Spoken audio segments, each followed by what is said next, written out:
इब्रानियों अध्याय 1। पूर्व युग में परमेश्वर ने पूर्वजों से थोड़ा थोड़ा करके और भांति भांति से भविष्यद्वक्ताओं के द्वारा बातें की, पर इन अंतिम दिनों में हमसे अपने पुत्र के द्वारा बातें की, जिसे उसने सारी वस्तुओं का वारिस ठहराया और उसी के द्वारा उसने सारी सृष्टि भी रची है।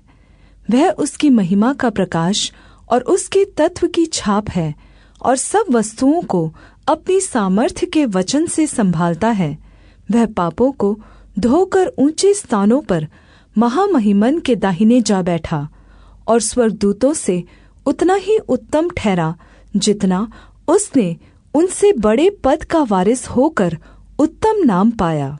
क्योंकि स्वर्गदूतों में से उसने कब किसी से कहा, तू मेरा पुत्र है, आज मैं ही ने तुझे जन्माया है, और फिर यह, मैं उसका पिता होऊंगा और वह मेरा पुत्र होगा। और जब पहलौठे को जगत में फिर लाता है तो कहता है, परमेश्वर के सब स्वर्गदूत उसे दंडवत करें। और स्वर्गदूतों के विषय में यह कहता है, वह अपने दूतों को पवन और अपने सेवकों को धधकती आग बनाता है। परंतु पुत्र के विषय में कहता है, हे परमेश्वर, तेरा सिंहासन युगानुयुग रहेगा, तेरे राज्य का राजदंड न्याय का राजदंड है। तूने धार्मिकता से प्रेम और अधर्म से बैर रखा। इस कारण परमेश्वर तेरे परमेश्वर ने तेरे साथियों से बढ़कर हर्षरूपी तेल से तेरा अभिषेक किया, और यह कि, हे प्रभु, आदि में तूने पृथ्वी की नींव डाली और स्वर्ग तेरे हाथों की कारीगरी है। वे तो नाश हो जाएंगे, परंतु तू बना रहेगा, और वे सब वस्त्र के समान पुराने हो जाएंगे, और तू उन्हें चादर के समान लपेटेगा और वे वस्त्र के समान बदल जाएंगे।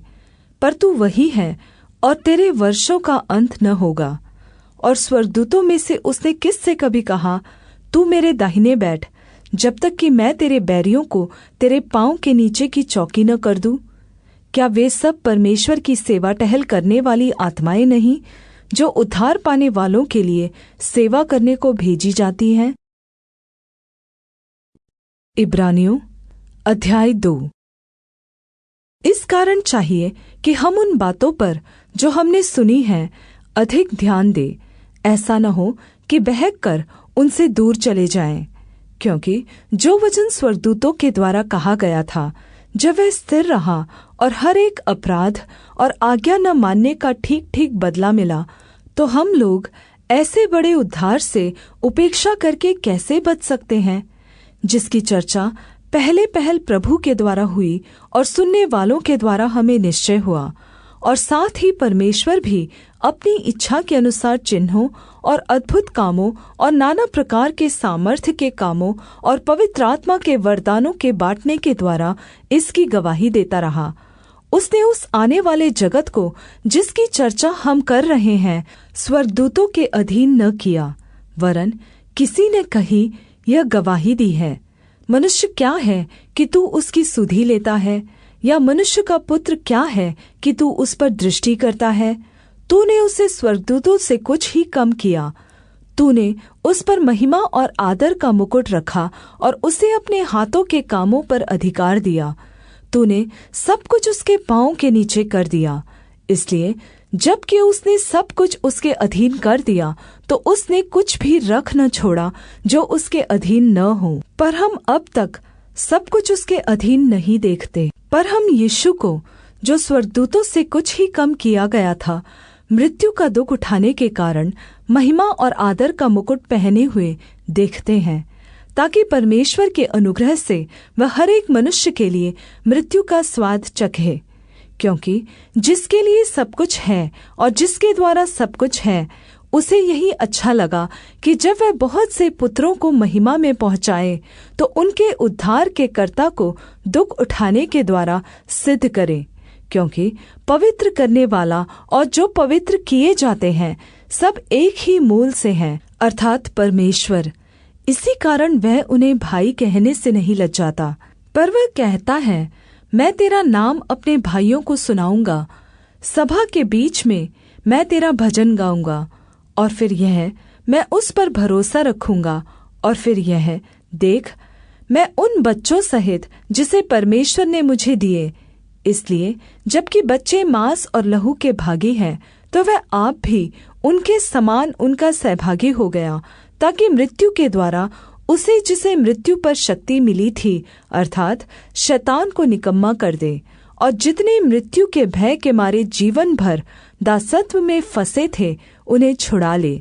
क्योंकि वह तो स्वर्गदूतों को नहीं वरन अब्राहम के वंश को संभालता है। इस कारण उसको चाहिए था कि सब बातों में अपने भाइयों के समान बने, जिससे वह उन बातों में जो परमेश्वर से संबंध रखती हैं एक दयालु और विश्वासयोग्य महायाजक बने, ताकि लोगों के पापों के लिए प्रायश्चित करे। क्योंकि जब उसने परीक्षा की दशा में दुख उठाया, तो वह उनकी भी सहायता कर सकता है जिनकी परीक्षा होती है। इब्रानियों अध्याय 3। इसलिए हे पवित्र भाइयों, तुम जो स्वर्गीय बुलाहट में भागी हो, उस प्रेरित और महायाजक यीशु पर, जिसे हम अंगीकार करते हैं, ध्यान करो, जो अपने नियुक्त करने वाले के लिए विश्वासयोग्य था, जैसा मूसा भी परमेश्वर के सारे घर में था। क्योंकि यीशु मूसा से इतना बढ़कर महिमा के योग्य समझा गया है, जितना कि घर का बनाने वाला घर से बढ़कर आदर रखता है। क्योंकि हर एक घर का कोई न कोई बनाने वाला होता है, पर जिसने सब कुछ बनाया वह परमेश्वर है। मूसा तो परमेश्वर के सारे घर में सेवक के समान विश्वासयोग्य रहा, कि जिन बातों का वर्णन होने वाला था उनकी गवाही दे।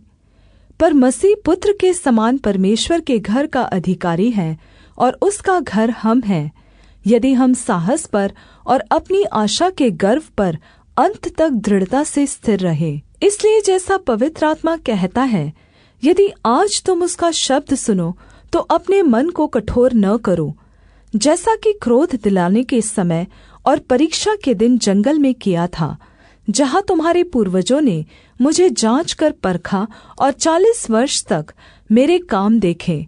इस कारण मैं उस समय के लोगों से क्रोधित रहा और कहा, इनके मन सदा भटकते रहते हैं और इन्होंने मेरे मार्गों को नहीं पहचाना। तब मैंने क्रोध में आकर शपथ खाई, वे मेरे विश्राम में प्रवेश करने न पाएंगे। हे भाइयों, चौकस रहो कि तुम में ऐसा बुरा और अविश्वासी मन न हो, जो जीवित परमेश्वर से दूर हटा ले जाए। वरन जिस दिन तक आज का दिन कहा जाता है, हर दिन एक दूसरे को समझाते रहो, ऐसा न हो कि तुम में से कोई जन पाप के छल में आकर कठोर हो जाए। क्योंकि हम मसीह के भागीदार हुए हैं, यदि हम अपने प्रथम भरोसे पर अंत तक दृढ़ता से स्थिर रहे। जैसा कहा जाता है, यदि आज तुम उसका शब्द सुनो तो अपने मनों को कठोर न करो, जैसा कि क्रोध दिलाने के समय किया था। भला किन लोगों ने सुनकर भी क्रोध दिलाया? क्या उन सब ने नहीं जो मूसा के द्वारा मिस्र से निकले थे? और वह 40 वर्ष तक किन लोगों से क्रोधित रहा?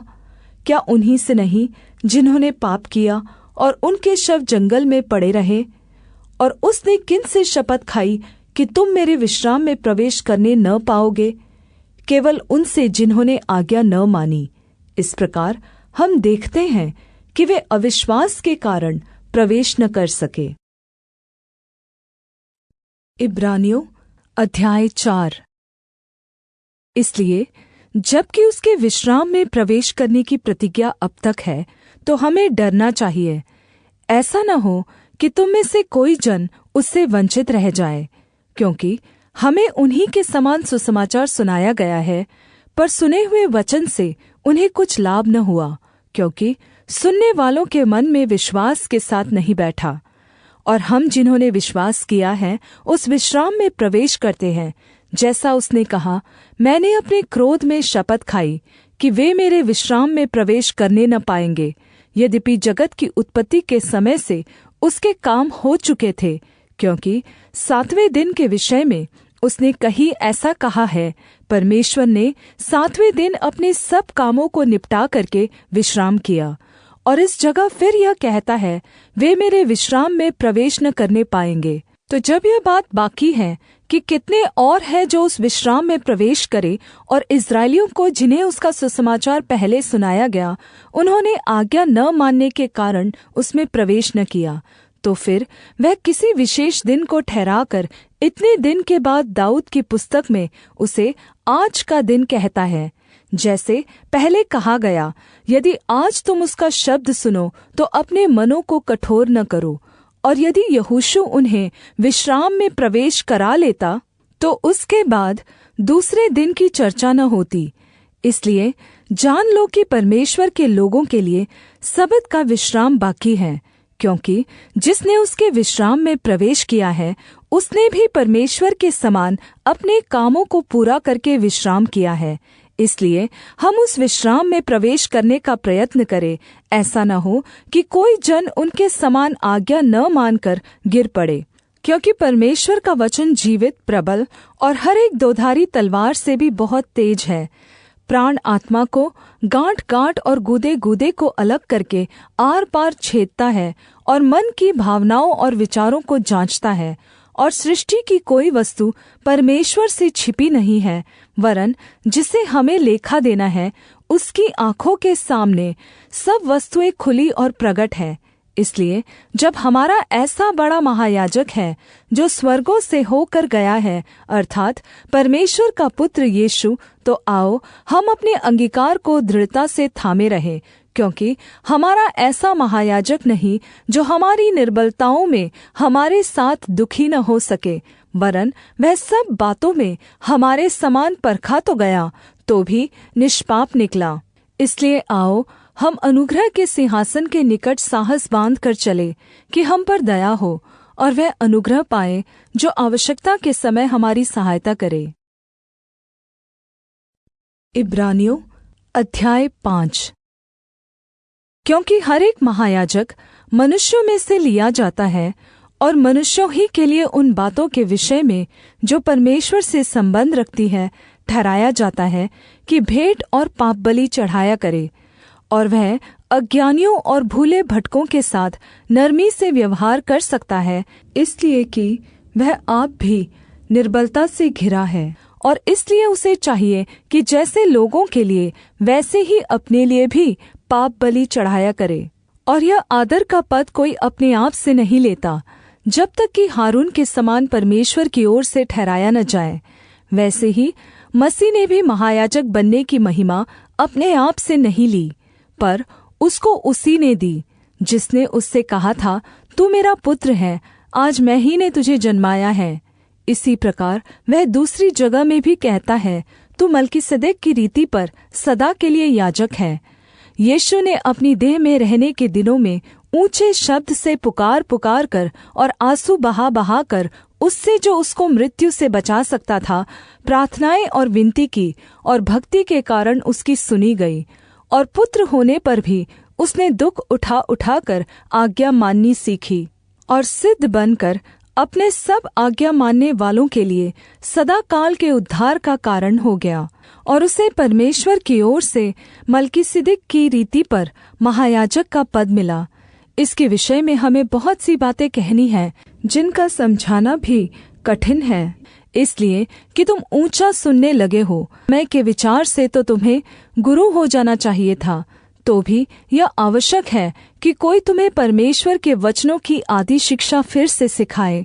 तुम तो ऐसे हो गए हो कि तुम्हें अन्न के बदले अब तक दूध ही चाहिए, क्योंकि दूध पीने वाले बच्चे को तो धार्मिकता के वचन की पहचान नहीं होती, क्योंकि वह बच्चा है। पर अन्न सयानों के लिए है, जिनकी ज्ञानेंद्रियां अभ्यास करते करते भले बुरे के भेद करने में निपुण हो गई हैं। इब्रानियों अध्याय 6।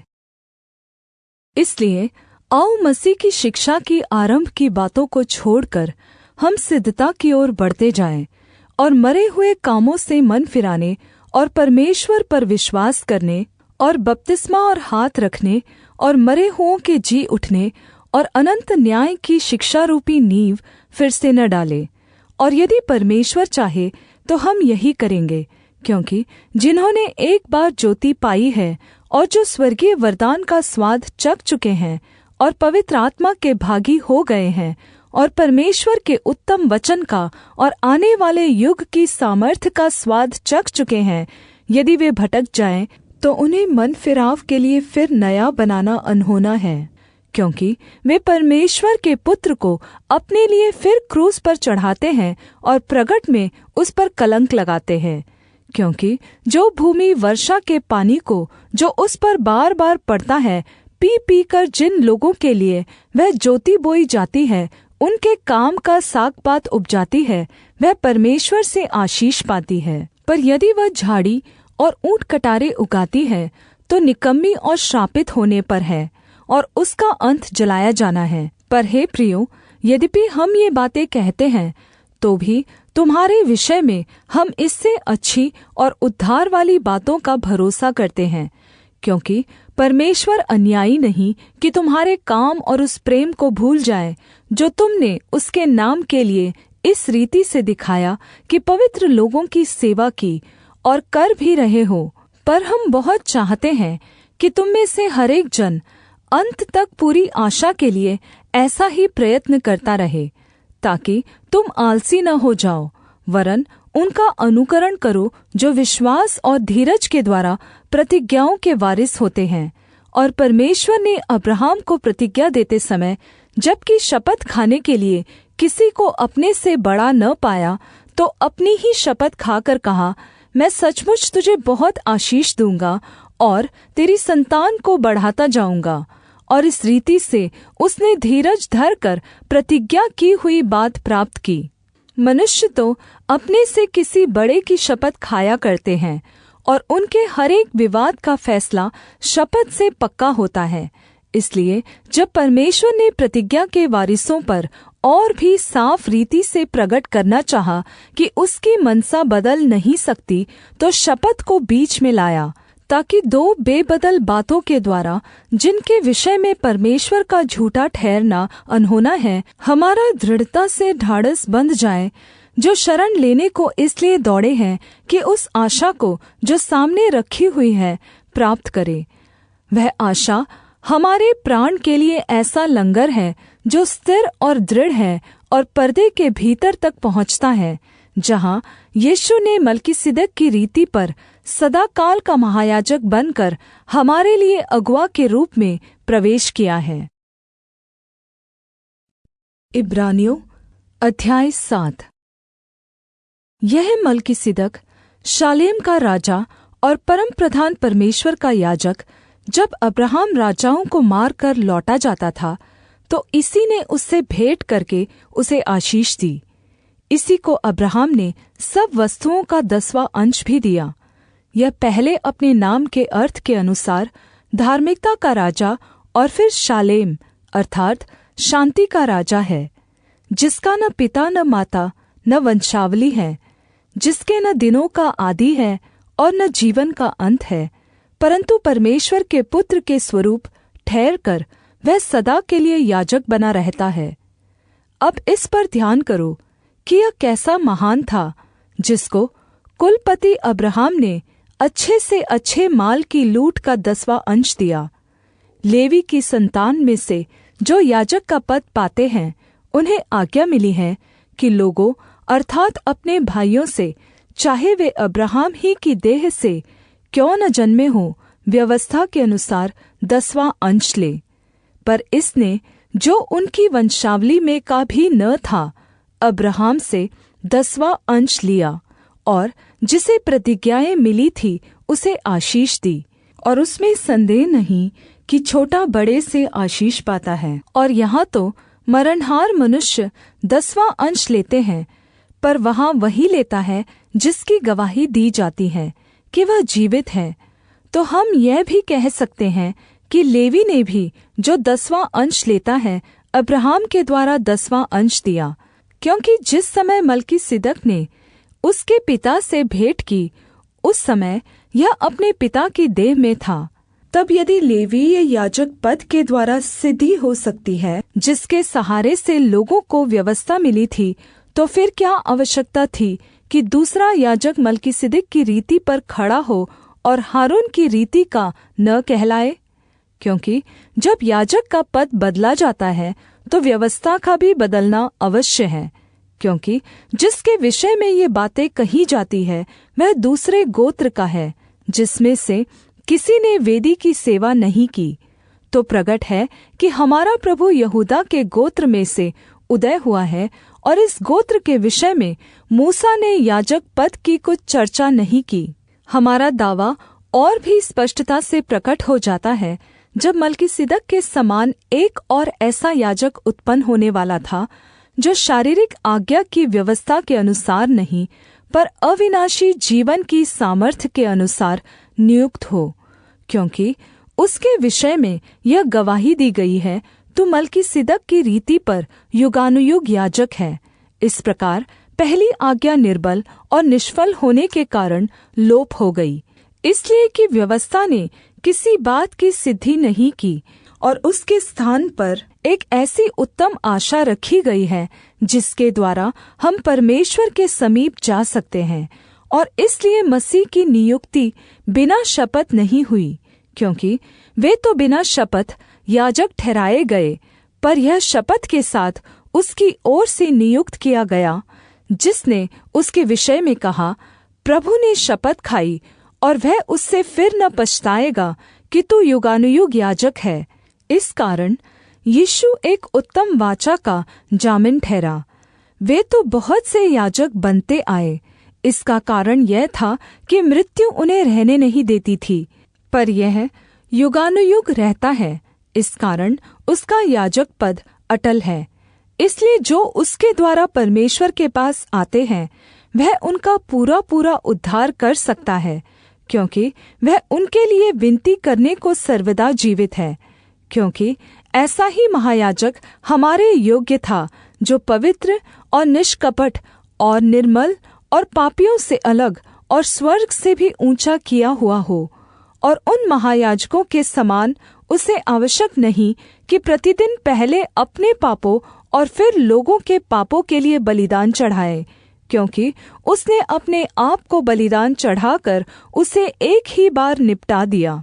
क्योंकि व्यवस्था तो निर्बल मनुष्यों को महायाजक नियुक्त करती है, परंतु उस शपथ का वचन जो व्यवस्था के बाद खाई गई, उस पुत्र को नियुक्त करता है जो युगानुयुग के लिए सिद्ध किया गया है।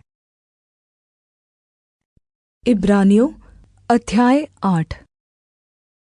अब जो बातें हम कह रहे हैं उनमें से सबसे बड़ी बात यह है कि हमारा ऐसा महायाजक है जो स्वर्ग पर महामहिमन के सिंहासन के दाहिने जा बैठा और पवित्र स्थान और उस सच्चे तंबू का सेवक हुआ, जिसे किसी मनुष्य ने नहीं वरन प्रभु ने खड़ा किया था। क्योंकि हर एक महायाजक भेंट और बलिदान चढ़ाने के लिए ठहराया जाता है, इस कारण अवश्य है कि इसके पास भी कुछ चढ़ाने के लिए हो। और यदि मसीह पृथ्वी पर होता तो कभी याजक न होता, इसलिए कि पृथ्वी पर व्यवस्था के अनुसार भेंट चढ़ाने वाले तो हैं, जो स्वर्ग में की वस्तुओं के प्रतिरूप और प्रतिबिंब की सेवा करते हैं। जैसे जब मूसा तंबू बनाने पर था तो उसे यह चेतावनी मिली, देख जो नमूना तुझे पहाड़ पर दिखाया गया था उसके अनुसार सब कुछ बनाना। पर उन याजकों से बढ़कर सेवा यीशु को मिली, क्योंकि वह और भी उत्तम वाचा का मध्यस्थ ठहरा, जो और उत्तम प्रतिज्ञाओं के सहारे बांधी गई है।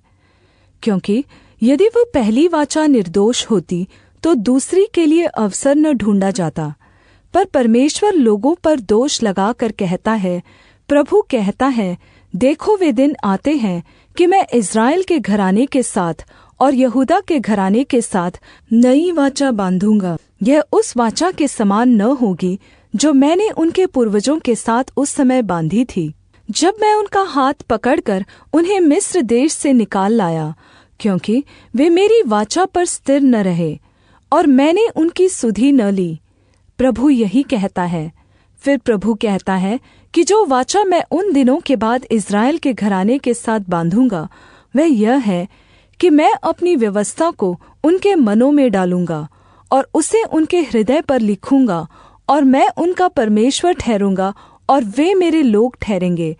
और हर एक अपने देश वाले को और अपने भाई को यह शिक्षा न देगा कि तू प्रभु को पहचान, क्योंकि छोटे से बड़े तक सब मुझे जान लेंगे, क्योंकि मैं उनके अधर्म के विषय में दयावंत होऊंगा और उनके पापों को फिर स्मरण न करूँगा। नई वाचा की स्थापना से उसने प्रथम वाचा को पुराना ठहराया, और जो वस्तु पुरानी और जीर्ण हो जाती है उसका मिट जाना अनिवार्य है। इब्रानियों अध्याय 9। उस पहली वाचा में भी सेवा के नियम थे, और ऐसा पवित्र स्थान था जो इस जगत का था, अर्थात एक तंबू बनाया गया। पहले तंबू में दीवट और मेज और भेंट की रोटियां थी, और वह पवित्र स्थान कहलाता है। और दूसरे पर्दे के पीछे वह तंबू था जो परम पवित्र स्थान कहलाता है। उसमें सोने की धूपदानी और चारों ओर सोने से मढ़ा हुआ वाचा का संदूक, और इसमें मन्ना से भरा हुआ सोने का मर्तबान, और हारून की छड़ी जिसमें फूल फल आ गए थे, और वाचा की पट्टियां थीं। उसके ऊपर दोनों तेजोमय करूब थे जो प्रायश्चित के ढक्कन पर छाया किए हुए थे। इन्हीं का एक एक करके वर्णन करने का अभी अवसर नहीं है। ये वस्तुएं इस रीति से तैयार हो चुकी उस पहले तंबू में तो याजक हर समय प्रवेश करके सेवा के काम संपन्न करते हैं, पर दूसरे में केवल महायाजक वर्ष भर में एक ही बार जाता है और बिना लहू लिए नहीं जाता, जिसे वह अपने लिए और लोगों की भूल चूक के लिए चढ़ाता है। इससे पवित्र आत्मा यही दिखाता है कि जब तक पहला तंबू खड़ा है तब तक पवित्र स्थान का मार्ग प्रकट नहीं हुआ। और यह तंबू तो वर्तमान समय के लिए एक दृष्टांत है, जिसमें ऐसी भेंट और बलिदान चढ़ाए जाते हैं जिनसे आराधना करने वालों के विवेक सिद्ध नहीं हो सकते, इसलिए कि वे केवल खाने पीने की वस्तुओं और भांति-भांति की स्नान विधि के आधार पर शारीरिक नियम हैं जो सुधार के समय तक के लिए नियुक्त किए गए हैं। परंतु जब मसीह आने वाली अच्छी अच्छी वस्तुओं का महायाजक होकर आया, तो उसने और भी बड़े और सिद्ध तंबू से होकर, जो हाथ का बनाया हुआ नहीं अर्थात सृष्टि का नहीं, और बकरों और बछड़ों के लहू के द्वारा नहीं, पर अपने ही लहू के द्वारा एक ही बार पवित्र स्थान में प्रवेश किया और अनंत छुटकारा प्राप्त किया। क्योंकि जब बकरों और बैलों का लहू और कलोर की राख अपवित्र लोगों पर छिड़के जाने से शरीर की शुद्धता के लिए पवित्र करती है, तो मसीह का लहू जिसने अपने आप को सनातन आत्मा के द्वारा परमेश्वर के सामने निर्दोष चढ़ाया, तुम्हारे विवेक को मरे हुए कामों से क्यों न शुद्ध करेगा, ताकि तुम जीविते परमेश्वर की सेवा करो। और इसी कारण वह नई वाचा का मध्यस्थ है, ताकि उस मृत्यु के द्वारा जो पहली वाचा के समय के अपराधों से छुटकारा पाने के लिए हुई है, बुलाए हुए लोग प्रतिज्ञा के अनुसार अनंत विरासत को प्राप्त करे। क्योंकि जहाँ वाचा बांधी गई है, वहाँ वाचा बांधने वाले की मृत्यु का समझ लेना भी अवश्य है, क्योंकि ऐसी वाचा मरने पर पक्की होती है, और जब तक वाचा बांधने वाला जीवित रहता है तब तक वाचा काम की नहीं होती। इसलिए पहली वाचा भी बिना लहू के नहीं बांधी गई, क्योंकि जब मूसा सब लोगों को व्यवस्था की हर एक आज्ञा सुना चुका, तो उसने बछड़ों और बकरों का लहू लेकर पानी और लाल ऊन और जूफा के साथ उस पुस्तक पर और सब लोगों पर छिड़क दिया, और कहा, यह उस वाचा का लहू है जिसकी आज्ञा परमेश्वर ने तुम्हारे लिए दी है। और इसी रीति से उसने तंबू और सेवा के सारे सामान पर लहू छिड़का।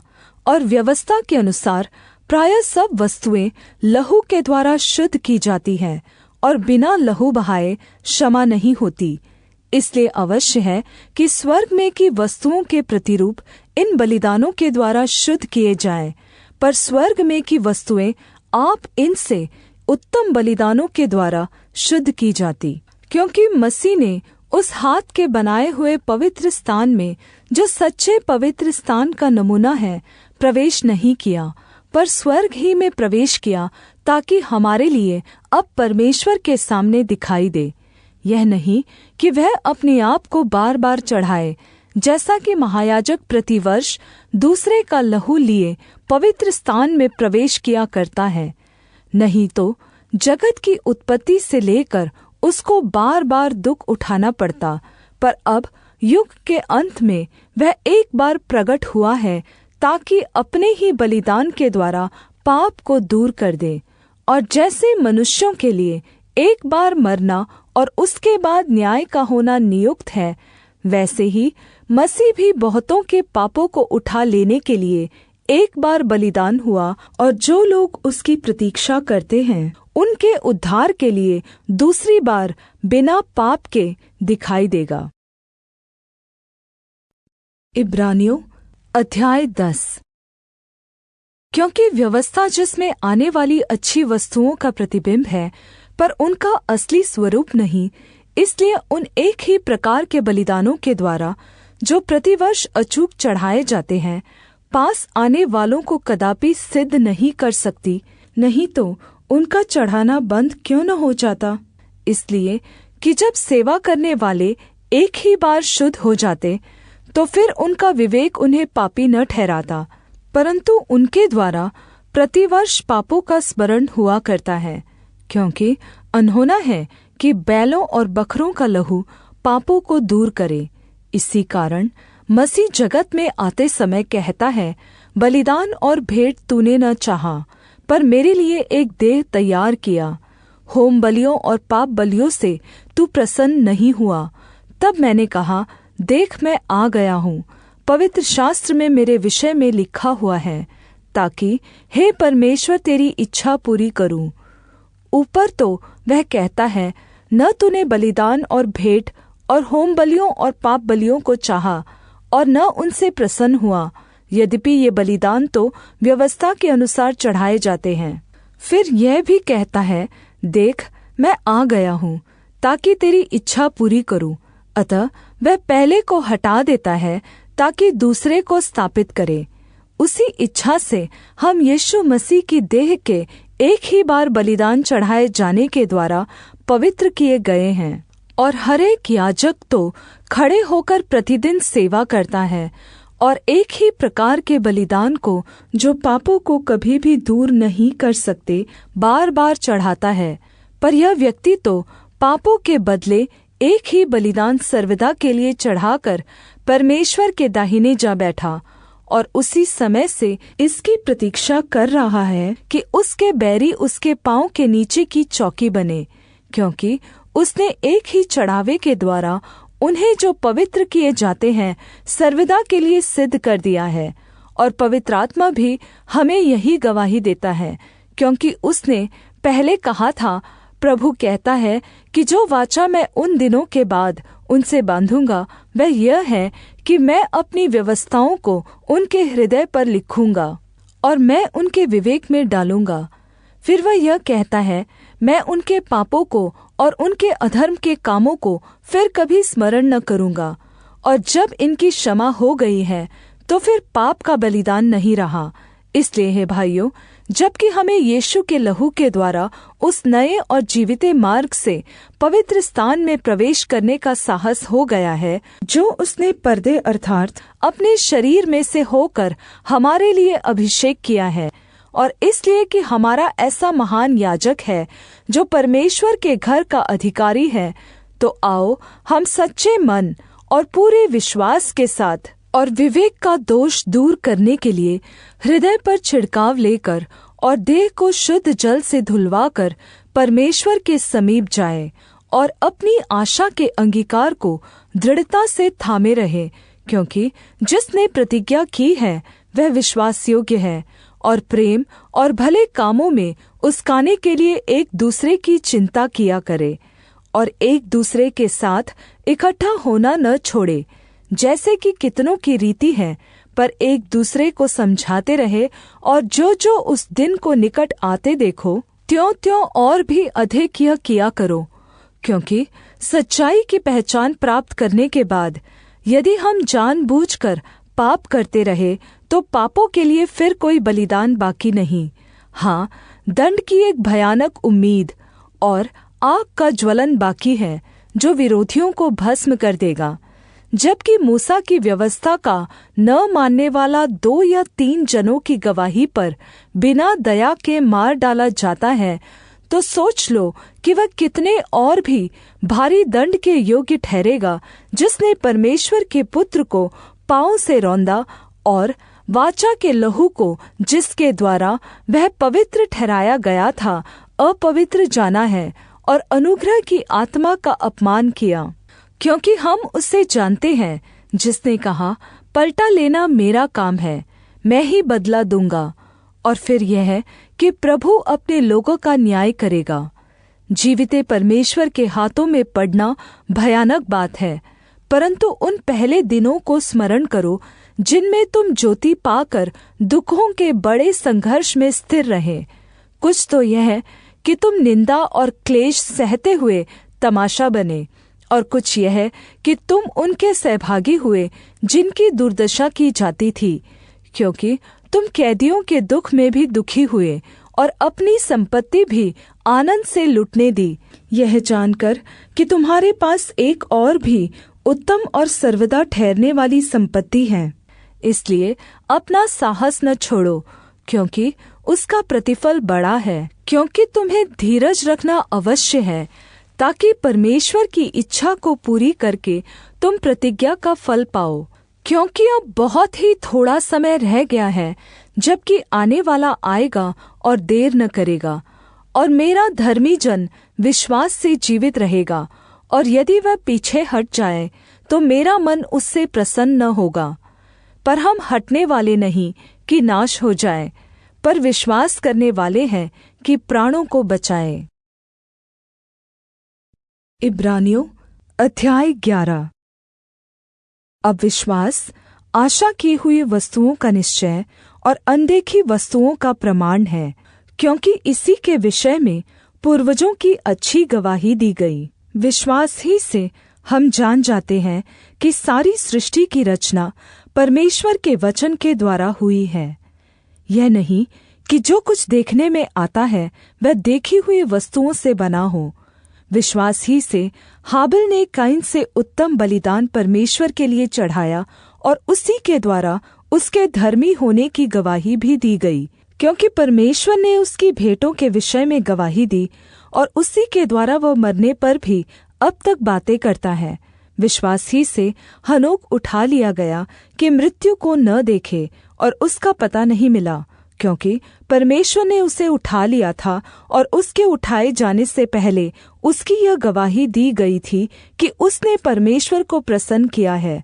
और विश्वास बिना उसे प्रसन्न करना अनहोना है, क्योंकि परमेश्वर के पास आने वाले को विश्वास करना चाहिए कि वह है, और अपने खोजने वालों को प्रतिफल देता है। विश्वास ही से नूह ने उन बातों के विषय में जो उस समय दिखाई न पड़ती थी चेतावनी पाकर भक्ति के साथ अपने घराने के बचाव के लिए जहाज बनाया, और उसके द्वारा उसने संसार को दोषी ठहराया और उस धार्मिकता का वारिस हुआ जो विश्वास से होता है। विश्वास ही से अब्राहम जब बुलाया गया तो आज्ञा मानकर ऐसी जगह निकल गया जिसे विरासत में लेने वाला था, और यह न जानता था कि मैं किधर जाता हूँ, तो भी निकल गया।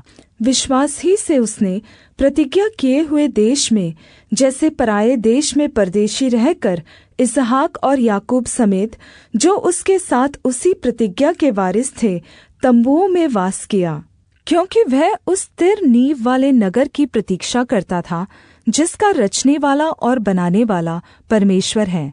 विश्वास से सारा ने आप बूढ़ी होने पर भी गर्भ धारण करने की सामर्थ पाई, क्योंकि उसने प्रतिज्ञा करने वाले को सच्चा जाना था। इस कारण एक ही जन से, जो मरा हुआ सा था, आकाश के तारों और समुद्र तट के रेत के समान अनगिनत वंश उत्पन्न हुआ। ये सब विश्वास ही की दशा में मरे, और उन्होंने प्रतिज्ञा की हुई वस्तुएं नहीं पाई, पर उन्हें दूर से देखकर आनन्दित हुए और मान लिया कि हम पृथ्वी पर परदेशी और बाहरी हैं। जो ऐसी ऐसी बातें कहते हैं वे प्रगट करते हैं कि स्वदेश की खोज में हैं, और जिस देश से वे निकल आए थे यदि उसकी सुधि करते तो उन्हें लौट जाने का अवसर था। पर वे एक उत्तम अर्थात स्वर्गीय देश के अभिलाषी हैं, इसलिए परमेश्वर उनका परमेश्वर कहलाने में नहीं लज्जाता, क्योंकि उसने उनके लिए एक नगर तैयार किया है। विश्वास ही से अब्राहम ने परखे जाने के समय में इसहाक को बलिदान चढ़ाया, और जिसने प्रतिज्ञाओं को सच माना था और जिससे यह कहा गया था इसहाक से तेरा वंश कहलाएगा, वह अपने इकलौते को चढ़ाने लगा, क्योंकि उसने मान लिया कि परमेश्वर सामर्थी है कि उसे मरे हुओं में से जिलाए। इस प्रकार उन्हीं में से दृष्टांत की रीति पर वह उसे फिर मिला। विश्वास ही से इसहाक ने याकूब और एसाव को आने वाली बातों के विषय में आशीष दी। विश्वास ही से याकूब ने मरते समय यूसुफ के दोनों पुत्रों में से एक एक को आशीष दी और अपनी लाठी के सिरे पर सहारा लेकर दंडवत किया। विश्वास ही से यूसुफ ने जब वह मरने पर था तो इस्राएल की संतान के निकल जाने की चर्चा की और अपनी हड्डियों के विषय में आज्ञा दी। विश्वास ही से मूसा के माता पिता ने उसको उत्पन्न होने के बाद 3 महीने तक छिपा रखा, क्योंकि उन्होंने देखा कि बालक सुंदर है और वे राजा की आज्ञा से न डरे। विश्वास ही से मूसा ने सयाना होकर फिरौन की बेटी का पुत्र कहलाने से इनकार किया, इसलिए कि उसे पाप में थोड़े दिन के सुख भोगने से परमेश्वर के लोगों के साथ दुख भोगना और भी उत्तम लगा, और मसीह के कारण निंदित होने को मिस्र के भण्डार से बड़ा धन समझा, क्योंकि उसकी आँखें फल पाने की ओर लगी थी। विश्वास ही से राजा के क्रोध से न डरकर उसने मिस्र को छोड़ दिया, क्योंकि वह अनदेखे को मानो देखता हुआ दृढ़ रहा। विश्वास ही से उसने फसह और लहू छिड़कने की विधि मानी कि पहलौठों का नाश करने वाला इस्राएलियों पर हाथ न डाले। विश्वास ही से वे लाल समुद्र के पार ऐसे उतर गए जैसे सूखी भूमि पर से, और जब मिस्रियों ने वैसा ही करना चाहा तो सब डूब मरे। विश्वास ही से यरीहो की शहरपनाह जब 7 दिन तक उसका चक्कर लगा चुके तो वह गिर पड़ी। विश्वास ही से राहाब वेश्या आज्ञा न मानने वालों के साथ नाश नहीं हुई, इसलिए कि उसने भेदियों को कुशल से रखा था। अब और क्या कहूँ, क्योंकि समय नहीं रहा कि गिदोन का और बाराक और शिमशोन का और यिफ्तह का और दाऊद का और शमूएल का और भविष्यद्वक्ताओं का वर्णन करूँ। इन्होंने विश्वास ही के द्वारा राज्य जीते, धार्मिकता के काम किए, प्रतिज्ञा की हुई वस्तुएं प्राप्त की, सिंहों के मुंह बंद किए, आग की ज्वाला को ठंडा किया, तलवार की धार से बच निकले, निर्बलता में बलवन्त हुए, लड़ाई में वीर निकले, विदेशियों की फौजों को मार भगाया। स्त्रियों ने अपने मरे हुओं को फिर जीविते पाया। कितने तो मार खाते खाते मर गए और छुटकारा न चाहा, इसलिए कि उत्तम पुनरुत्थान के भागी हो। दूसरे लोग तो उपहास में उड़ाए जाने और कोड़े खाने वरन बांधे जाने और कैद में पड़ने के द्वारा परखे गए, पथराव किए गए, आरे से चीरे गए, उनकी परीक्षा की गई, तलवार से मारे गए। वे कंगाली में और क्लेश में और दुख भोगते हुए भेड़ों और बकरियों की खालें ओढ़े हुए इधर उधर मारे मारे फिरे, और जंगलों और पहाड़ों और गुफाओं में और पृथ्वी की दरारों में भटकते फिरे। संसार उनके योग्य न था, और विश्वास ही के द्वारा इन सब के विषय में अच्छी गवाही दी गई, तो भी उन्हें प्रतिज्ञा की हुई वस्तु न मिली, क्योंकि परमेश्वर ने हमारे लिए पहले से एक उत्तम बात ठहराई कि वे हमारे बिना सिद्धता को न पहुँचे। इब्रानियों अध्याय 12। इस कारण जबकि गवाहों का ऐसा बड़ा बादल हमको घेरे हुए हैं, तो आओ हर एक रोकने वाली वस्तु और उलझाने वाले पाप को दूर करके वह दौड़ जिसमें हमें दौड़ना है धीरज से दौड़े, और विश्वास के कर्ता और सिद्ध करने वाले यीशु की ओर ताकते रहे, जिसने उस आनन्द के लिए जो उसके आगे धरा था लज्जा की कुछ चिन्ता न करके क्रूस का दुःख सहा और सिंहासन पर परमेश्वर के दाहिने जा बैठा। इसलिए उस पर ध्यान करो जिसने अपने विरोध में पापियों का इतना वाद विवाद सह लिया कि तुम निराश होकर साहस न छोड़ दो। तुमने पाप से लड़ते हुए उससे ऐसी मुठभेड़ नहीं की कि तुम्हारा लहू बहा हो, और तुम उस उपदेश को जो तुमको पुत्रों के समान दिया जाता है भूल गए हो। हे मेरे पुत्र, प्रभु की ताड़ना को हल्की बात न जान, और जब वह तुझे घुड़के तो साहस न छोड़, क्योंकि प्रभु जिससे प्रेम करता है उसकी ताड़ना भी करता है, और जिसे पुत्र बना लेता है उसको कोड़े भी लगाता है। तुम दुःख को ताड़ना समझकर सह लो। परमेश्वर तुम्हें पुत्र जानकर तुम्हारे साथ बर्ताव करता है। वह कौन सा पुत्र है जिसकी ताड़ना पिता नहीं करता? यदि वह ताड़ना जिसके भागी सब होते हैं तुम्हारी नहीं हुई, तो तुम पुत्र नहीं पर व्यभिचार की संतान ठहरे। फिर जबकि हमारे शारीरिक पिता भी हमारी ताड़ना किया करते थे और हमने उनका आदर किया, तो क्या आत्माओं के पिता के और भी अधीन न रहे जिससे हम जीवित रहे? वे तो अपनी अपनी समझ के अनुसार थोड़े दिनों के लिए ताड़ना करते थे, पर यह तो हमारे लाभ के लिए करता है कि हम भी उसकी पवित्रता के भागी हो जाएं। और वर्तमान में हर प्रकार की ताड़ना आनन्द की नहीं पर शोक ही की बात दिखाई पड़ती है, तो भी जो उसको सहते सहते पक्के हो गए हैं, पीछे उन्हें चैन के साथ धार्मिकता का प्रतिफल मिलता है। इसलिए ढीले हाथों और निर्बल घुटनों को सीधे करो, और अपने पाँव के लिए सीधे मार्ग बनाओ, कि लंगड़ा भटक न जाए पर भला चंगा हो जाए। सबसे मेल मिलाप रखने और उस पवित्रता के खोजी हो जिसके बिना कोई प्रभु को कदापि न देखेगा। और ध्यान से देखते रहो, ऐसा न हो कि कोई परमेश्वर के अनुग्रह से वंचित रह जाए, या कोई कड़वी जड़ फूटकर कष्ट दे और उसके द्वारा बहुत से लोग अशुद्ध हो जाए। ऐसा न हो कि कोई जन व्यभिचारी या एसाव के समान अधर्मी हो, जिसने एक बार के भोजन के बदले अपने पहलौटे होने का पद बेच डाला। तुम जानते तो हो कि बाद में जब उसने आशीष पानी चाही तो अयोग्य गिना गया, और आंसू बहा बहा कर खोजने पर भी मन फिराव का अवसर उसे न मिला। तुम तो उस पहाड़ के पास जो छुआ जा सकता था और आग से प्रज्वलित था, और काली घटा और अंधेरा और आंधी के पास और तुरही की ध्वनि और बोलने वाले के ऐसे शब्द के पास नहीं आए, जिसके सुनने वालों ने विनती की कि अब हमसे और बातें न की जाए, क्योंकि वे उस आज्ञा को न सह सके, यदि कोई पशु भी पहाड़ को छुए तो पथराव किया जाए। और वह दर्शन ऐसा डरावना था कि मूसा ने कहा, मैं बहुत डरता और काँपता हूँ। पर तुम सिय्योन के पहाड़ के पास और जीविते परमेश्वर के नगर स्वर्गीय यरूशलेम के पास और लाखों स्वर्गदूतों और उन पहलौटों की साधारण सभा और कलीसिया जिनके नाम स्वर्ग में लिखे हुए हैं, और सबके न्यायी परमेश्वर के पास और सिद्ध किए हुए धर्मियों की आत्माओं और नई वाचा के मध्यस्थ यीशु और छिड़काव के उस लहू के पास आए हो, जो हाबिल के लहू से उत्तम बातें कहता है। सावधान रहो और उस कहने वाले से मुँह न फेरो, क्योंकि वे लोग जब पृथ्वी पर के चेतावनी देने वाले से मुँह मोड़कर न बच सके, तो हम स्वर्ग पर से चेतावनी देने वाले से मुँह मोड़कर कैसे बच सकेंगे?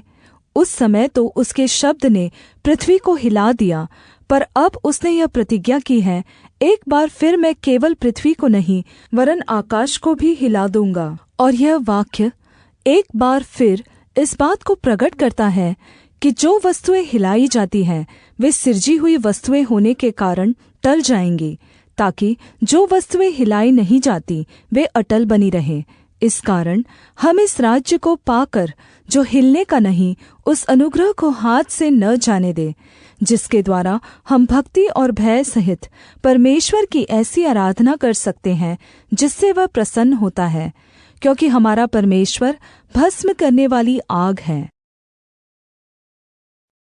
इब्रानियों अध्याय 13। भाईचारे का प्रेम बना रहे, अतिथि सत्कार करना न भूलना, क्योंकि इसके द्वारा कितनों ने अनजाने में स्वर्गदूतों का आदर सत्कार किया है। कैदियों की ऐसी सुधि लो कि मानो उनके साथ तुम भी कैद हो, और जिनके साथ बुरा बर्ताव किया जाता है उनकी भी यह समझकर सुधि लिया करो कि हमारी भी देह है। विवाह सब में आदर की बात समझी जाए और विवाह बिछौना निष्कलंक रहे, क्योंकि परमेश्वर व्यभिचारियों और परस्त्रीगामियों का न्याय करेगा। तुम्हारा स्वभाव लोभ रहित हो और जो तुम्हारे पास है उसी पर संतोष किया करो, क्योंकि उसने आप ही कहा है, मैं तुझे कभी न छोड़ूंगा और न कभी तुझे त्यागूंगा। इसलिए हम बेधड़क होकर कहते हैं, प्रभु मेरा सहायक है, मैं न डरूंगा। मनुष्य मेरा क्या कर सकता है? जो तुम्हारे अगुए थे और जिन्होंने तुम्हें परमेश्वर का वचन सुनाया है, उन्हें स्मरण रखो और ध्यान से उनके चालचलन का अंत देखकर उनके विश्वास का अनुकरण करो। यीशु मसीह कल और आज और युगानुयुग एक जैसा है। नाना प्रकार के और ऊपरी उपदेशों से न भरमाए जाओ, क्योंकि मन का अनुग्रह से दृढ़ रहना भला है, न कि उन खाने की वस्तुओं से जिनसे काम रखने वालों को कुछ लाभ न हुआ। हमारी एक ऐसी वेदी है जिस पर से खाने का अधिकार उन लोगों को नहीं जो तम्बू की सेवा करते हैं, क्योंकि जिन पशुओं का लहू महायाजक पाप बलि के लिए पवित्र स्थान में ले जाता है, उनकी देह छावनी के बाहर जलाई जाती है। इसी कारण यीशु ने भी लोगों को अपने ही लहू के द्वारा पवित्र करने के लिए फाटक के बाहर दुख उठाया। इसलिए आओ, उसकी निंदा अपने ऊपर लिए हुए छावनी के बाहर उसके पास निकल चले, क्योंकि यहाँ हमारा कोई स्थिर रहने वाला नगर नहीं, वरन हम एक आने वाले नगर की खोज में हैं। इसलिए हम उसके द्वारा स्तुति रूपी बलिदान अर्थात उन होठों का फल जो उसके नाम का अंगीकार करते हैं, परमेश्वर के लिए सर्वदा चढ़ाया करें।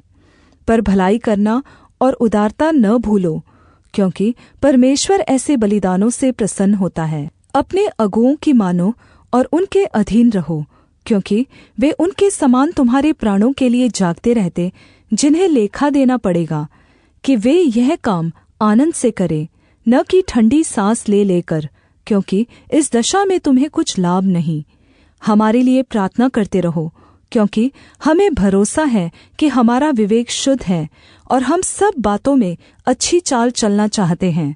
प्रार्थना करने के लिए मैं तुम्हें और भी उत्साहित करता हूँ, ताकि मैं शीघ्र तुम्हारे पास फिर आ सकूँ। अब शान्तिदाता परमेश्वर, जो हमारे प्रभु यीशु को, जो भेड़ों का महान रखवाला है, सनातन वाचा के लहू के गुण से मरे हुओं में से जिलाकर ले आया, तुम्हें हर एक भली बात में सिद्ध करे, जिससे तुम उसकी इच्छा पूरी करो और जो कुछ उसको भाता है उसे यीशु मसीह के द्वारा हम में पूरा करे, जिसकी महिमा युगानुयुग होती रहे। आमीन। हे भाइयों, मैं तुमसे विनती करता हूँ कि इन उपदेश की बातों को सह लो, क्योंकि मैंने तुम्हें बहुत संक्षेप में लिखा है। तुम यह जान लो कि तीमुथियुस हमारा भाई छूट गया है, और यदि वह शीघ्र आ गया तो मैं उसके साथ तुमसे भेंट करूँगा। अपने सब अगुओं और सब पवित्र लोगों को नमस्कार कहो। इतालिया वाले तुम्हें नमस्कार कहते हैं। तुम सब पर अनुग्रह होता रहे। आमीन।